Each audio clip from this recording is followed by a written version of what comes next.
چکے ہیں. یہ ہمارے لیے بڑی سعادت اور مسرت اور خوشی کی بات ہے کہ آپ نے اپنے گوناگوں مصروفیات اور قیمتی اوقات کے باوجود اس جلسے کی صدارت کے لیے وقت دیا اور اپنا قیمتی وقت نکال کر آپ تشریف لائے ہیں. ان کا تہہ دل سے پرتپاک استقبال کرتا ہوں، خیر مقدم کرتا ہوں. اہلا وسہلا ومن علمتنا انك انت العليم الحكيم. قال الله سبحانه وتعالى في كتابه المجيد: اعوذ بالله من الشيطان الرجيم، بسم الله الرحمن الرحيم، وننزل من القرآن ما هو شفاء ورحمة للمؤمنين. وقال النبي صلى الله عليه وسلم: خيركم من تعلم القرآن وعلمه، او كما قال عليه الصلاة والسلام. محترم علماء کرام، معزز سامعین اور ہماری دینی ایمانی بہنوں اور بیٹیوں، اللہ رب العزت کا ہم سب کو بے انتہا شکر ادا کرنا چاہیے کہ اللہ رب العزت نے ہمیں اور آپ کو جیسے گھر کے اندر پیدا فرمایا کہ جہاں پر ایمان اور قرآن پہلے سے موجود تھا. بہت سے گھرانے ایسے ہیں کہ جہاں پر بچیاں پیدا ہوتی ہیں وہاں پر قرآن ایمان نہیں. ہمیں اور آپ کو اللہ رب العزت نے جیسے گھر کے اندر پیدا کیا کہ جس دن ہم نے اپنے گھر کے اندر سانس لی اور ہم نے آنکھ کھولی تو ہمارے گھر کے اندر ایمان بھی تھا اور قرآن بھی تھا. ہم سب جانتے ہیں کہ بچہ اور بچی ہمارے یہاں جب پیدا ہوتا ہے وہ چاہے بادشاہ کے محل میں پیدا ہو یا غریب کی جھونپڑی میں، اس کے کان کے اندر اذان دی جاتی ہے اور تکبیر کہی جاتی ہے. گویا اس بات کا اعلان کیا جاتا ہے کہ تو تیرا آنا مبارک ہے، لیکن تو ایسے گھر کے اندر آیا ہے کہ یہاں پر قرآن اور ایمان پہلے سے موجود ہے. میری دینی ایمانی بہنوں، اس وقت میں کہنا چاہتا ہوں، زیادہ تفصیل کا موقع نہیں کیونکہ مجھے ابھی ایک دوسرے پروگرام میں بھی جانا ہے. موجودہ حالات قرآن اور ایمان یہ دو ایسے مضبوط ستون ہیں کہ اگر ان کو مضبوطی سے تھام لیا جائے، ان کو پکڑ لیا جائے تو یاد رکھنا کہ یہ دین اور دنیا دونوں کی کامیابی کے ضامن ہے. لیکن اس کے اندر اوریجنلٹی ہونا چاہیے، ڈپلیکیشن نہیں ہونا چاہیے. یاد رکھیے کہ دنیا کا نظام ہے اور آدمی ہر ایک کو دھوکہ دے سکتا ہے. میری بات غور سے سنیے گا، میں جلدی سے چند باتیں کہنا چاہتا ہوں کہ آدمی ہر ایک کو دھوکہ دے سکتا ہے، لیکن نمبر ایک پر اللہ کو دھوکہ نہیں دے سکتا اور نمبر ایک پر اپنے آپ کو دھوکہ نہیں دے سکتا. تو قرآن اور ایمان کے تعلق سے یقین کر لیجیے کہ اللہ رب العزت میں قرآن مجید کے اندر، حضور پاک صلی اللہ علیہ وسلم مبارکہ کے اندر اور تھیوریکل اور پریکٹیکل دونوں اعتبار سے آپ نے ثابت کر دیا کہ قرآن کو اگر کوئی مضبوطی سے تھام لیتا ہے تو اللہ رب العزت دنیا میں بھی کامیاب کرے گا اور آخرت میں بھی کامیاب کرے گا. اس کی دسیوں گھنٹوں بات کی جا سکتی ہے. میں آپ کو مبارکباد پیش کرتا ہوں کہ آپ اس وقت یہاں پر تشریف لائے ہیں. یقیناً آپ کا جو اس وقت یہ ادارہ یہ چل رہا ہے قرآن کے تعلق سے، موجودہ جو حالات چل رہے ہیں آپ سب جانتے ہیں مجھ سے زیادہ کہ اس وقت جو شیطان اور شیطان کے شاگردوں نے جو پورا جال بچھا رکھا ہے اور اس جال کے اندر ہمارے خاص طور سے نوجوان بچے اور بچیاں پھنستے چلے جا رہے ہیں. روزانہ ہمارے پاس آپ کو معلوم ہے کہ ہمارا تعلق ایسے ادارے سے ہے کہ جہاں کے پورے ایمپی سے لوگ رابطہ کرتے ہیں اور اپنے مسائل بتاتے ہیں اور اپنے ہی لوگ آتے ہیں. روزانہ میں بالکل دو چار کی طرح بات کہنا چاہتا ہوں، خاص طور سے جتنی میری یہاں بہنیں بیٹھی ہیں کہ اچھی طرح سے روزانہ یہ معاملہ ہمارے سامنے آ رہا ہے کہ لگتا ہے کہ ہمارے نوجوان بچے اور بچیاں اب ہمارے ہاتھ سے نکل چکے ہیں اور شیطانی جال میں مستقل طور سے پھنس چکے ہیں. وہ اب اس کے لیے نکلنا کیسا ہوگا؟ ایک ہی حل ہے اس کا کہ ہم اپنے ایمان کو مضبوط کریں اور ایمان مضبوط ہوگا ہمارا قرآن کے ذریعے سے. قرآن کو جتنا ہم مضبوطی سے تھامیں گے، وَاعْتَصِمُوا بِحَبْلِ اللَّهِ جَمِيعًا، یہ حبل اللہ ہے، اس کو اگر مضبوطی سے ہم تھام لیتے ہیں تو یاد رکھنا کہ پھر ہم یہ شیطانی جالوں سے اگر پھنس گئے تو نکل بھی سکتے ہیں اور اگر تھامیں گے تو انشاءاللہ جال میں نہیں پھنسیں گے. تو ایک بات تو میں یہ کہنا چاہتا ہوں تمام میری بچیوں سے کہ بیٹا اچھی طرح سمجھ لو کہ یہ دنیا چند دورہ زندگی ہے. تو قرآن کے اندر واضح طور سے یہ بات کہی گئی ہے کہ اگر دنیا کے اندر آدمی نے ایمان اور قرآن کے ساتھ زندگی گزاری اور دنیا سے جاتا ہے تو انشاءاللہ اگلا قدم اس کا جنت کے اندر ہے. انی آمنت بربکم فاسمعون قیل ادخلوا الجنہ.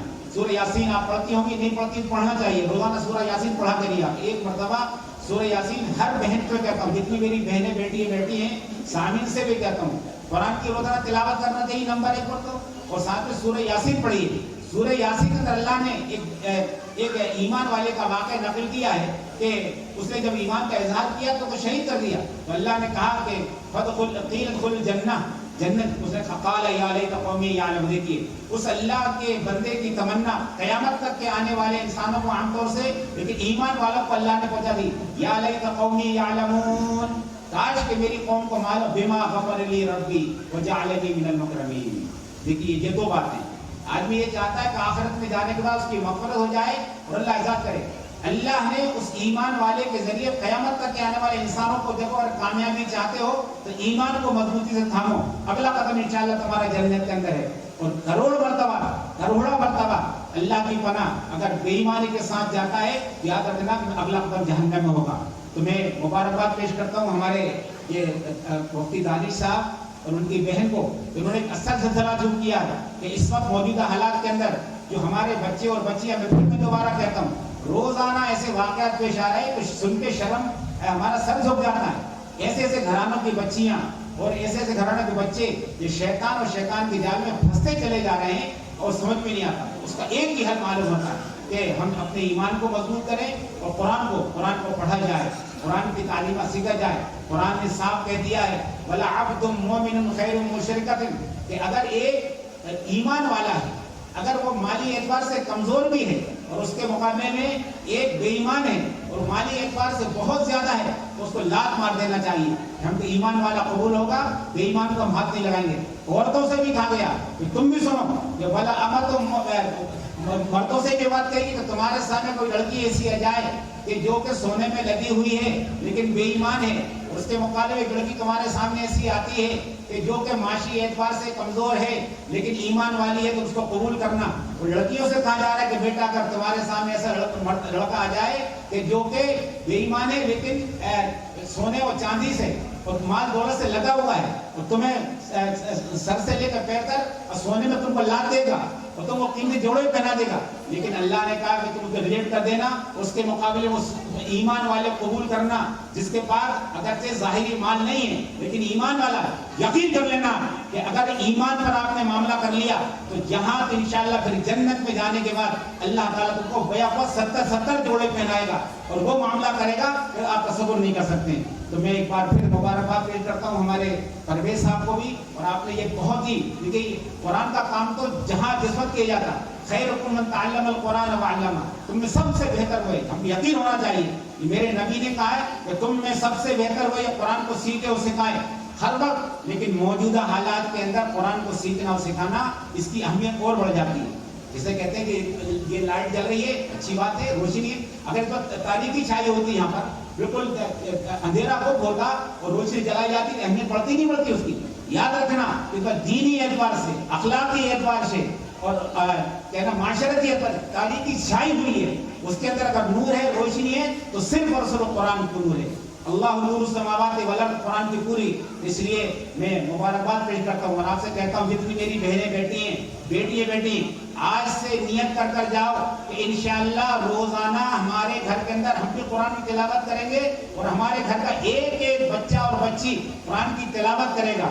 اور اس کے تعلق سے جو محنتیں ہو رہی ہیں ہماری ماشاءاللہ یہ بیٹی، ہم پرویز صاحب کی بیٹی جو محنت کر رہی ہے، ان سے جڑیں گے آپ قرآن کے دیکھیے الفاظ صحیح کریں گے، معنی کو معلوم کریں گے، احکامات کو سیکھیں گے، عمل کریں گے اور دوسروں کو پہنچائیں گے.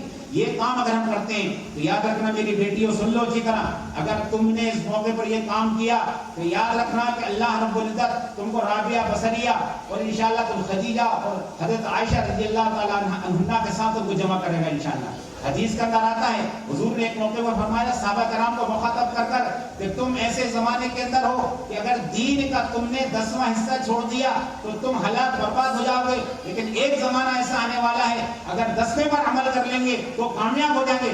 آپ کو ہم اللہ نے کیسے زمانے میں پیدا کیا ہے کہ چاروں طرف سے یہ کہنا چاہیے شیطان اور شیطان کے شاگردوں کی سازشیں پھیلی ہوئی ہیں، اندھیرا پھیلا ہوا ہے، تاریکیاں پھیلی ہوئی ہیں. اس وقت نیکی کرنا ایک بے موسم کا پھل ہے. اگر کوئی لڑکی برقع پہن کر جاتی ہے تو حضرت صاحب یہ کہاں کا بھوت آ گیا، یہ رنگ میں ہم کام ملا رہی ہے. یہاں تو اب لڑکیاں سب فلاں فلاں لباس کے اندر آ گئی ہیں. اور ابھی ہمارے پڑوسی ملک کا جو واقعہ چل رہا ہے اس کے اندر کیا ہے، ایک لڑکی ہے جو سر عام جاتی ہے. میں آپ سے کہنا چاہوں گا آپ اتنی ماشاءاللہ برقعے میں بیٹھی ہیں، آپ یقین کر لینا اگر آپ نے اس پر اللہ کو پھر میں کہتا ہوں اوریجنل، پھر میں بار بار کہہ رہا ہوں دینداری بھی آج کل دو طرح کی ہو گئی ہے، معاف کرنا بھی تجربہ ہو رہا ہے روزانہ. ایک ڈپلیکیٹ دینداری ہے، ایک اوریجنل دینداری. اگر تم اوریجنل دیندار بن جاتی ہو خدا کے سب یقین کر لینا کہ اللہ دنیا میں بھی کامیاب آخر کا. اور عورت کو اللہ نے یہ صلاحیت دی ہے.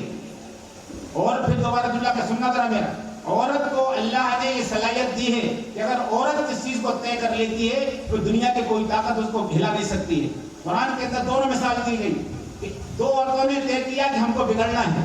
حضرت نوح اور لوط علیہ السلام کے ساتھ رہ کر وہ سدھر نہ سکی. قرآن کے اندر سورہ تحریم کے اندر علماء سے معلوم کرنا نا, ہمارے یہ دانش صاحب بتائیے, دونوں انبیاء کے ساتھ ہی نبی سب سے بڑا وہ سدھر نہیں سکی, نبی نہیں سدھر سکی. اور اس کے مقابلے میں فرعون جو نامی ہے, فرعون کی بیوی آسیہ نے طے کیا کہ مجھ کو نیک بننا ہے, تو فرعون جیسا متمرد شخص اس کو بگاڑ نہیں سکا, بلکہ آسیہ نے قرآن نقل کر دیا. میں آپ سے کہنا چاہتا ہوں, آج کل بعض کے طرح صاحب قاضی صاحب زمانہ خراب ہے, ہماری بچی یہ کہہ رہی ہے. ارے میں کہتا ہوں آپ سے کہ فرعون سے بدتر شوہر اور آسیہ کی سسرال سے بدتر سسرال نہیں ملے گی. سب سے بڑا بدتر شوہر اور بری سسرال, لیکن آسیہ نے اس شوہر اور اس سسرال کے اندر ایمان پر عمل کر دکھا دیا.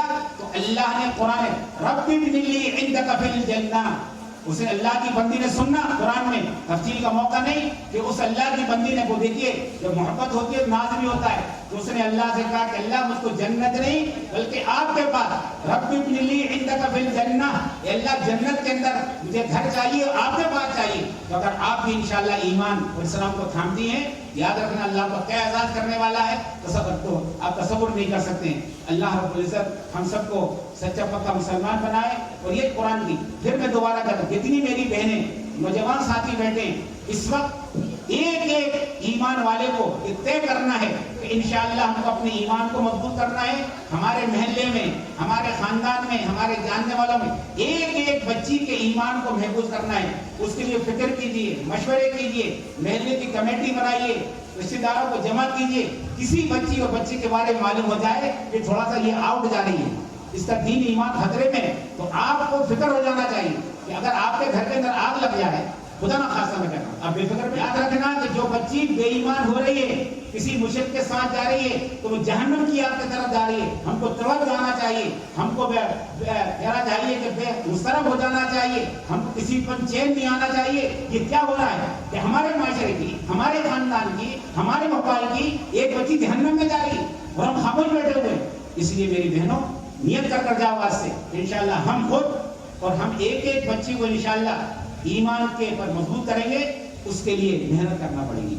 شیطان اور شیطان کے شاگردوں نے خالی تقریر نہیں کیا رکھنا, وہ محنت کر رہے ہیں, انہوں نے پورے وسائل پیدا کیے ہیں. اس کے لیے ہم سب جم کے نمبر 1 پر اللہ سے مانگے کہ اللہ اہدنا الصراط المستقیم, اللہ آپ ہم کو استقامت نصیب فرمائیے. اور اسی کے ساتھ ساتھ قرآن کو پڑھنا, سیکھنا, عمل کرنا اور یقین کر لینا کہ قرآن کی تعلیمات پر کوئی بچی اور بچہ عمل کر دکھاتا ہے تو اللہ کیا اس کو ملنے والا ہے آپ تصور نہیں کر سکتے. میں اگر موقع ہوتا تو میں تفصیل پتا تھا, واقعہ سنا تھا آپ کو, لیکن میرے پاس بھی ٹائم نہیں ہے وہ جانا, اس لیے میں صرف 3 بات کہہ کے جا رہا ہوں. میری جتنی بیٹیاں اور بہنیں بیٹی ہیں تم کو کہتے جاتا ہوں, یہ امانت ہے. اور میں جو معلوم ہے روزانہ تجزیات میں روزانہ ایسے معاملات آ رہے ہیں, میں طرف جاتا ہوں. اور اب تو میں نے اچھے مالداروں کو ڈانٹنا شروع کر دیا. پرسوں ایک بہت بڑے مالدار میرے جاننے والے آئے اور کہا کہ صاحب وہ ہماری بچی کی شادی ہے, قاضی صاحب نکاح پڑھائیے گا. کھانا میں نے ڈانٹا اس کو, میں نے بدتمیز, تو شرم نہیں آ رہی, ہماری لڑکی ہے بھاگ رہی ہے غیروں کے سامنے اور تو کھانا کر رہا ہے, قاضی کو دعوت دے رہا ہے. اس پیسے کو بچا کر ان کی تعلیم پہ لگا, اچھا اسکول کھول, اچھا مدرسہ کھول.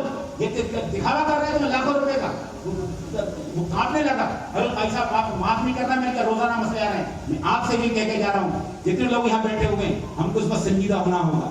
اگر ہم سنجیدہ نہیں ہوئے تو یاد رکھنا کہ اللہ کے یہاں بچ نہیں پائیں گے. ہم تقریریں کر ایوارڈ دے کر بچ نہیں پائیں گے. اللہ کو بیوقوف نہیں بنا پائیں گے. سب کو آدمی بیوقوف بنا سکتا ہے, لیکن اللہ کو رومال ڈال کر, شیروانی پہن کر, لٹ ہاتھ میں لے کر سب کو بیوقوف بنا تو اللہ والے, لیکن اللہ جانتے ہیں کتنا بڑا یہ بے ایمان ہے اور کتنا بڑا ایمان والا. اس لیے اللہ کی ذات اور صفات کو پکا یقین کریں, اور اللہ کی ذات اور صفات اور اللہ کے احکامات اور یقین ہو جاتا ہے تو پھر یاد رکھنا کہ اللہ دنیا کے اندر وجد حلاوت الایمان, ذاق طعم الایمان, اس کو دنیا میں اللہ مزہ دیتا ہے, مزہ آنے لگتا ہے اس کو. دنیا میں مزہ ہے, قرآن پڑھنے میں مزہ آئے گا, نماز پڑھنے میں مزہ آئے گا. ابھی ہمارا آپ جانتے ہیں ہمارا نماز پڑھنے میں دل نہیں لگتا, قرآن پڑھنے میں دل نہیں لگتا، اس لیے کبھی مزہ نہیں. خدا کی قسم جس دن مزہ آ جائے گا اس دن قرآن پڑھنے میں مزہ آئے گا. ایک نہیں 10 واقعے میں آپ کو سناتا اگر ٹائم ہوتا. قرآن آپ بھی اللہ سے مانگے کہ اللہ ہمیں تو قرآن کا مزہ دے دے، اللہ ایمان کا مزہ دے دے، عمل کا مزہ دے دے. اللہ رب العزت ہم سب کو ایمان پر عمل کرنے کی توفیق عطا فرمائے، ایمان کی حلاوت نصیب فرمائے. اور شیطان کے شاگردوں نے جال بچھا رکھا ہے، اس سے اللہ تعالیٰ ایک ایک انسان کو، ہم تو پوری انسانیت کے لیے مانگتے ہیں. ہم پوری انسانیت کے لیے بھیجے گئے، پوری انسانیت کے لیے مانگتے ہیں، پوری انسانیت کو عام طور سے، لیکن ایک ایک ایمان والوں کا اللہ حفاظت فرمائے. اور ایک بار پھر میں یہ ہمارے مفتی دانش صاحب ان کی بہن کو مبارکباد پیش کرتا ہوں کہ آپ بہت اہم کام کر رہے ہیں. آپ اس پہ جمے رہیے، خوب کیجیے، اپنی تمام صلاحیتوں کو لگائیے اور لوگوں کو جوڑیے، اور جو بھی اس میں جڑے گا انشاءاللہ اس کو اللہ تعالیٰ اپنی نصیحت فرمائے گا. آخر دعوانا الحمد للہ رب العالمین. السلام علیکم